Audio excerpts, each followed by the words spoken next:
یہ کہانی سننے سے پہلے اگر آپ ہمارے چینل پر نئے ہیں تو برائے مہربانی اس چینل کو سبسکرائب کر کے ہمارے ساتھ جڑے رہیں۔ شکریہ۔ گدھا درخت سے باندھا ہوا تھا، شیطان آیا اور اسے کھول دیا۔ گدھا کھیتوں کی طرف بھاگا اور کھڑی فصل کو تباہ کرنے لگا۔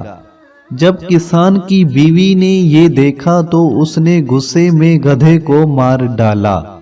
گدھے کی لاش دیکھ کر گدھے کا مالک بہت غصے میں آ گیا اور کسان کی بیوی کو گولی مار دی۔ کسان اپنی بیوی کی موت سے اتنا مشتعل ہوا کہ اس نے گدھے کے مالک کو گولی مار دی۔ جب گدھے کے مالک کی بیوی نے اپنے شوہر کی موت کی خبر سنی تو غصے میں اس نے بیٹوں کو حکم دیا کہ وہ کسان کا گھر جلا دے۔ بیٹے شام کو گئے اور خوشی سے ماں کے حکم کو پورا کرتے ہوئے اس نے عرض کیا کہ کسان گھر کے ساتھ جل گیا ہوگا، لیکن ایسا نہیں ہوا۔ کسان واپس آیا اور گدھے کے مالک کی بیوی اور تینوں بیٹوں کو قتل کر دیا۔ اس کے بعد اس نے توبہ کی اور شیطان سے پوچھا کہ یہ سب نہیں ہونا چاہیے تھا، ایسا کیوں ہوا؟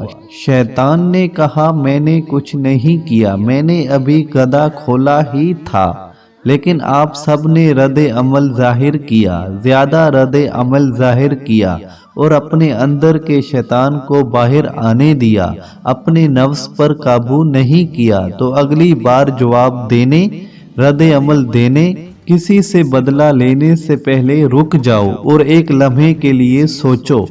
خیال رکھنا، کبھی کبھی شیطان ہمارے درمیان صرف گدھا چھوڑ دیتا ہے اور باقی کام ہم خود کرتے ہیں۔ روزانہ ٹی وی چینلز گدھے چھوڑتے ہیں، کوئی گروپ میں ایک گدھا چھوڑ دیتا ہے، کوئی فیس بک پر گدھا چھوڑ دیتا ہے اور کوئی ٹویٹر پر ایک گدھا نما ٹویٹ چھوڑ دیتا ہے اور کوئی تو گدھا نما ویڈیو بنا کر یوٹیوب پر اپلوڈ کر دیتا ہے۔ آپ اور میں دوستوں کے گروپوں میں اور پارٹی، سیاست یا نظریے کے دائرے میں لڑتے رہتے ہیں، مل کر مسکراتے ہوئے خوش رہیں۔ ٹوٹنا آسان ہے، جڑے رہنا بہت مشکل ہے۔